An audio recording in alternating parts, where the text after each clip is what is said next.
तो दोस्तों 3 साल के इंतजार के बाद फाइनली अब पुष्पा मूवी का सेकंड पार्ट रिलीज हो गया है, जिसने पहले ही दिन सभी बॉक्स ऑफिस रिकॉर्ड तोड़ दिए हैं। अल्लू अर्जुन की एक्टिंग ने इस फिल्म के पहले पार्ट को सुपरहिट बनाया था और इस बार उनकी परफॉर्मेंस ने इसके सीक्वल को ब्लॉकबस्टर बना दिया है। एक्शन और एंटरटेनमेंट से भरपूर ये मूवी पहले से भी ज्यादा बड़ी और इंटरेस्टिंग है। अगर आप इस फिल्म को अच्छी तरह समझना चाहते हैं तो ये वीडियो देखते रहिए। आज मैं पुष्पा 2 द रूल मूवी को शॉर्ट में एक्सप्लेन करूंगा। तो चलिए शुरू करते हैं। मूवी की स्टार्टिंग में पुष्पा को एक सपना दिखता है कि उसने अपना लाल चंदन जापान देश को सप्लाई किया, लेकिन उन लोगों ने इसके पैसे नहीं दिए। इसकी वजह से पुष्पा जापान जाता है और उस गैंग से लड़ता है जिन्होंने वो माल खरीदा था, लेकिन लड़ते वक्त पुष्पा को गोली लग जाती है। इससे उसे अपने बचपन की एक घटना याद आती है जब वो ऐसे ही पानी में गिरा था, और तब इस भयानक सपने से पुष्पा की नींद खुल जाती है। तो अब बात करते हैं असली कहानी की। इस फिल्म की स्टोरी पार्ट 1 के कुछ टाइम बाद की है। अब पुष्पा की श्रीवल्ली से शादी हो चुकी है और सिंडिकेट का लीडर बनने से उसकी इज्जत और कमाई बहुत ज्यादा बढ़ गई है। दूसरी तरफ पुलिस ऑफिसर भंवर सिंह शेखावत, जिसे पुष्पा ने बेइज्जत करके उसके कपड़े उतारे थे और उसे रिश्वत देने से मना कर दिया था, वो अचानक कहीं गायब हो जाता है, जिससे सबको लगता है कि वो शर्म के मारे नौकरी छोड़कर भाग गया, लेकिन वो असल में बदला लेने की तैयारी कर रहा था। फिर एक दिन शेखावत अपना भेष बदल के पुष्पा के मजदूरों के साथ जंगल चला जाता है और वहाँ लाल चंदन की कटाई करने लगता है। फिर जैसे ही सारा माल वहाँ जमा हो जाता है, तब शेखावत पूरी पुलिस फोर्स को वहाँ बुला के सभी मजदूरों को गिरफ्तार कर लेता है और वो माल जब्त कर लेता है। उधर पुष्पा को जैसे ही ये पता चलता है तो वो शेखावत की गैर मौजूदगी में पुलिस स्टेशन जाता है और वहाँ के सभी पुलिस वालों को पैसे देकर खरीद लेता है और अपने सभी मजदूरों को छुड़वा के अपना माल वापस ला लेता है। इसी बीच एक दिन एमएलए सिद्धप्पा नायडू, जो कि सिंडिकेट से ही मिला हुआ था, वो पुष्पा को आंध्र प्रदेश के सीएम से मिलवाने ले जाता है।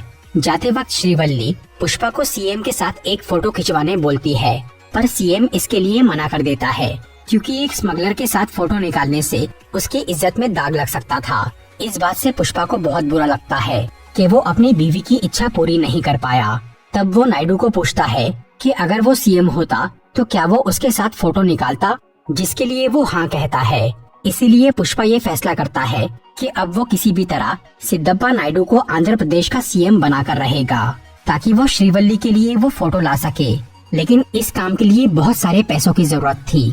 तब पुष्पा नायडू को दिल्ली भेजता है और उसके जरिए सेंट्रल मिनिस्टर प्रताप रेड्डी से बात करता है। वो उसे 500 करोड़ रुपए देकर सिद्धप्पा को सीएम बनाने बोलता है, जिसके लिए प्रताप रेड्डी तैयार हो जाता है। पर फिलहाल पुष्पा के पास इतने पैसे नहीं थे, तो इसके लिए वो अपने धंधे को बढ़ाने का सोचता है और वो सिर्फ इंडिया में ही माल बेचने की बजाय उसे बाहर भी सप्लाई करने का फैसला करता है, जिसके लिए पुष्पा मालदीव्स देश जाकर हमीद नाम के एक इंटरनेशनल बायर से मिलता है और उसे 2000 टन लाल चंदन 5000 करोड़ रुपए में देने की डील करता है। ये सौदा होने के बाद अब पुष्पा का टारगेट था इतना सारा माल जमा करना। इसके लिए वो लाल चंदन बेचने वाले सभी स्मगलर को अपने सिंडिकेट में शामिल कर लेता है और मजदूरों को ज्यादा पैसे देकर काफी स्पीड में पेड़ कटवाना शुरू करता है और वो सारा माल अपने चित्तूर जिले में जमा करने लगता है। दूसरी तरफ मंगल सीनू, जो कि सिंडिकेट का पुराना लीडर था, उसे ये पता चलता है कि पुष्पा बहुत सारा माल जमा कर रहा है, जिससे सीनू और उसकी बीवी दक्षा को ये डाउट होता है कि पुष्पा कोई बड़ा काम करने वाला है। इसीलिए वो उसके रास्ते में टांग अड़ाने का सोचते हैं और वो भंवर सिंह शेखावत से हाथ मिला लेते हैं, क्योंकि इन दोनों ही पार्टी को पुष्पा से अपना बदला लेना था।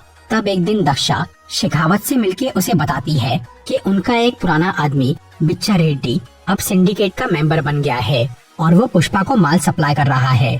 दक्षा ये जानती थी कि बिच्चा रेड्डी अपना माल कहाँ से ले जाता है, इसीलिए वो शेखावत को बोलती है कि वो उसका माल जब्त करके बिच्चा को धमकाए, ताकि सिंडिकेट के बाकी लोग पुलिस से डरने लग जाए, जिसका फायदा उठाकर सीनू फिर से सबको अपने पक्ष में ले लेगा। इसीलिए एक रात शेखावत उस जगह पर अपनी टीम लेकर खड़ा हो जाता है जहाँ से बिच्चा रेड्डी माल ले जाता था। फिर जैसे ही वो चंदन के ट्रक वहाँ से गुजरते हैं, तब पुलिस वाले उन्हें रोकते हैं और शेखावत वो ट्रक्स को जला देता है। इसके बाद शेखावत बिच्चा को पकड़ता है और वो उसे पुल से नीचे फेंककर मार देता है। तब दक्षा और सीनू वहाँ आकर उसे बोलते हैं कि उन्होंने सिर्फ उसे डराने के लिए कहा था लेकिन शेखावत उन्हें कहता है कि अगर वो बिच्चा को डराता तो इससे ज्यादा फर्क नहीं पड़ता था, पर उसके मरने से अब पूरा सिंडिकेट उससे डरेगा। फिर जैसे ही बिच्चा रेड्डी की मौत की खबर फैलती है तो सच में सिंडिकेट के लोग शेखावत से डरने लग जाते हैं और वो सब मंगल सीनू को फिर से सिंडिकेट का लीडर बनाने की बात करते हैं ताकि पुष्पा और शेखावत के झगड़े में उनकी जान न जाए। और इस हादसे के लिए सब लोग एमएलए नायडू को दोषी ठहराते हैं क्योंकि उसी ने पुष्पा को सिंडिकेट का लीडर बनाया था। इसलिए नायडू जाकर शेखावत से मिलता है और इस मैटर को शांति से सॉल्व करने की बात करता है। लेकिन भंवर सिंह को बहुत गुस्सा चढ़ा था, वो पैसे लेकर भी शांत नहीं हो रहा था। इसीलिए नायडू बोलता है कि अगर वो पुष्पा से उसे सॉरी बुलवा दे तो क्या वो उसे माफ कर देगा। तो शेखावत इसके लिए राजी हो जाता है और फिर वो एक बहुत बड़ी पार्टी रखता है ताकि वो सबके सामने पुष्पा को नीचा दिखा सके। उधर सिंडिकेट के सभी मेंबर्स पुष्पा पे ये दबाव डालते हैं कि वो शेखावत से माफी मांग ले। फिर जिस दिन वो पार्टी रहती है तब पुष्पा बहुत पी लेता है और सबकी बातों में आकर शेखावत के पास जाता है और उसे सॉरी बोल देता है। इससे शेखावत और बाकी सब लोग बहुत खुश होते हैं कि उन्होंने पुष्पा राज को झुका दिया। लेकिन सॉरी बोलने के बाद घर जाते वक्त पुष्पा को होश आता है और उसे ये महसूस होता है कि उसने बहुत बड़ी गलती कर दी। इसीलिए वो दोबारा उस पार्टी में जाता है और शेखावत को एक स्विमिंग पूल में गिराकर वहाँ टॉयलेट कर देता है। इसकी वजह से शेखावत बहुत भड़क जाता है और पुष्पा को मारने की कोशिश करता है। तब सब लोग उसे शांत करते हैं। फिर शेखावत पुष्पा को बोलता है कि अब वो उसे मारेगा नहीं, बल्कि वो उसका सारा माल जब्त करके उसे कंगाल कर देगा। इस पे पुष्पा भी उसे चैलेंज करके बोलता है कि अगले सोमवार को उसका 2000 टन माल चेन्नई जाने वाला है। अगर उसने एक भी लकड़ा पकड़ लिया तो वो खुद सिंडिकेट छोड़ के फिर से मजदूर बन जाएगा। फिर जब सोमवार का दिन आता है तब शेखावत अपनी पूरी पुलिस की फौज लेकर हर चेक पोस्ट की घेराबंदी कर देता है और वहाँ उन ट्रक्स के आने का इंतजार करता है। लेकिन जब वो माल वहाँ से नहीं गुजरता तब उन्हें डाउट होता है और वो नदी में देखते हैं जिसके अंदर पानी नहीं था क्योंकि पुष्पा ने नदी को खाली करा दिया था और वो वहाँ से अपने ट्रक भेज रहा था। शेखावत को जैसे ही ये समझ में आता है तो वो अपनी टीम को नदी के रास्ते भेजकर उन ट्रक्स को पकड़ने बोलता है, लेकिन पुष्पा के साथी उनका रास्ता रोक देते हैं।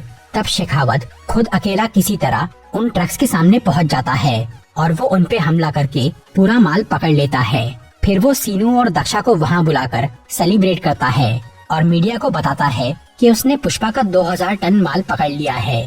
पर तभी सीनू उसे बोलता है कि वो असली माल नहीं है बल्कि एक दूसरा सस्ता लकड़ा है जो कि लाल चंदन जैसा ही दिखता है।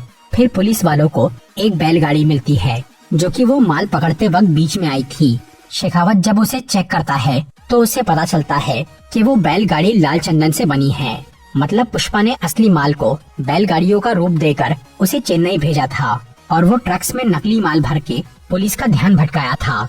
तभी पुष्पा वो पुलिस स्टेशन के सामने आता है और शेखावत का मजाक उड़ाता है। फिर वो उस बैलगाड़ी को बॉम्ब से तबाह कर देता है ताकि पुलिस को एक भी टुकड़ा न मिले। इस सब के बीच एक दिन काली माँ की बहुत बड़ी पूजा होती है जहाँ पुष्पा के परिवार वाले और दोस्त सब लोग जमा होते हैं। वहाँ अचानक सबको पता चलता है कि श्रीवल्ली प्रेग्नेंट है। ये सुनकर पुष्पा माँ काली का रूप लेता है और पूजा में नाच के अपने लिए एक बेटी की प्रार्थना करता है। क्योंकि पुष्पा का कोई सरनेम नहीं था इसीलिए वो चाहता था कि उसे एक बेटी हो ताकि शादी के बाद उसे नया नाम मिल सके। तभी वहाँ पूजा के बाद कुछ गुंडे मिलके पुष्पा के सौतेले भाई मोहन की बेटी को छेड़ते हैं जिसकी वजह से पुष्पा उन सबको बहुत मारता है। लेकिन इसके बावजूद भी मोहन इससे खुश नहीं होता और वो पुष्पा को अपने परिवार से दूर रहने बोलता है। तब श्रीवल्ली मोहन की बहुत बेइज्जती करती है और वो लोग वहाँ से चले जाते हैं।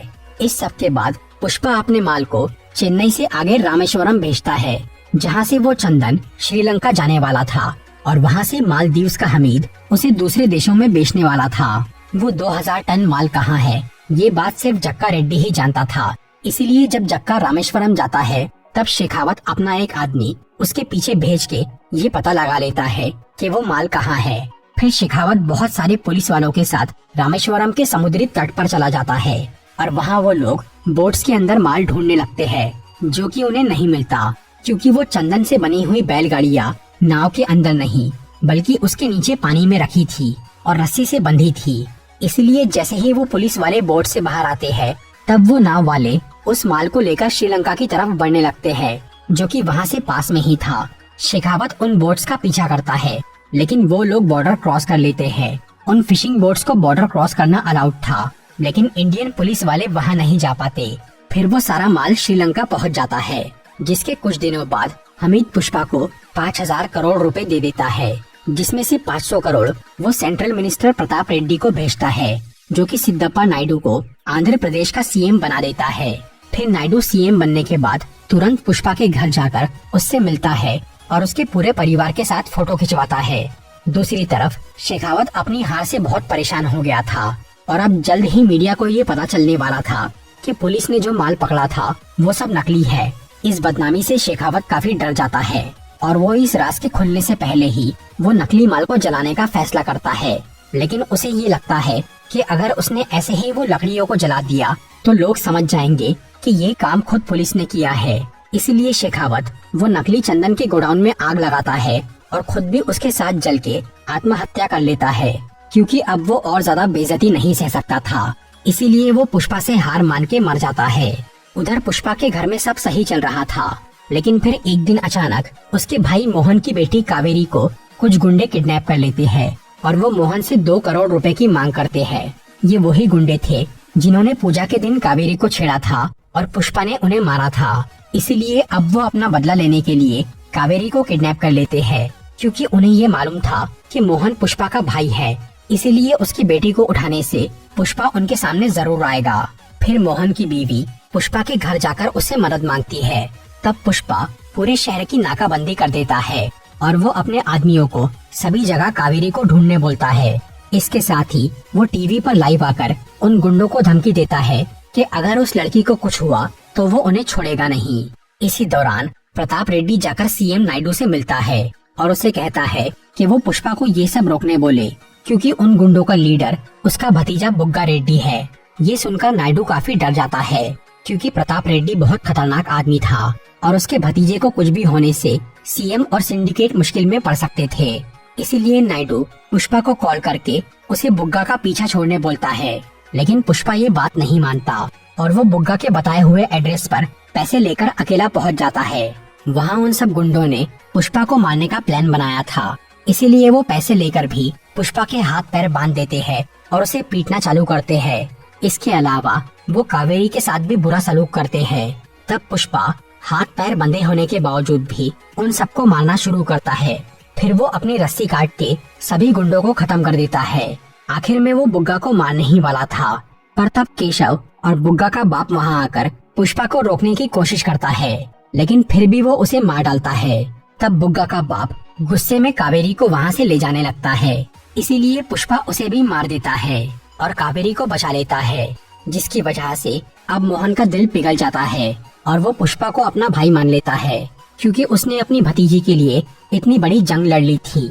फिर कुछ दिन बाद कावेरी की शादी तय होती है और मोहन उसकी शादी का कार्ड लेकर सबसे पहले पुष्पा के घर आता है, लेकिन पुष्पा उससे मिलने नहीं आता। तब मोहन उसकी माँ से माफी मांगता है और बोलता है कि अगर वो लोग उस शादी में नहीं आए तो वो शादी नहीं होगी।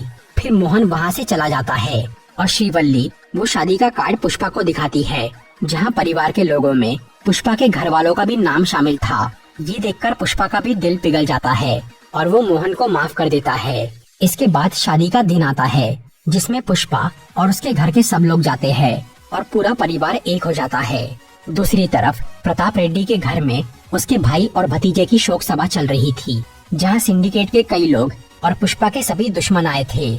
वहाँ जॉली रेड्डी भी जाता है, जिसे पिछले पार्ट में पुष्पा ने पीटकर बहुत घायल कर दिया था। जॉली अब थोड़ा ठीक हो गया था, इसीलिए वो पुष्पा से बदला लेने के लिए प्रताप रेड्डी से मिल जाता है। इसके अलावा प्रताप रेड्डी ने एक नए आदमी से हाथ मिला लिया था, जो कि कावेरी की शादी में गिफ्ट के रूप में एक बॉम्ब भेजता है और उसे दूर खड़े होकर ब्लास्ट कर देता है। ये आदमी शेखावत भी हो सकता है, जो कि अब तक मरा नहीं हो, या फिर पुष्पा का कोई और दुश्मन।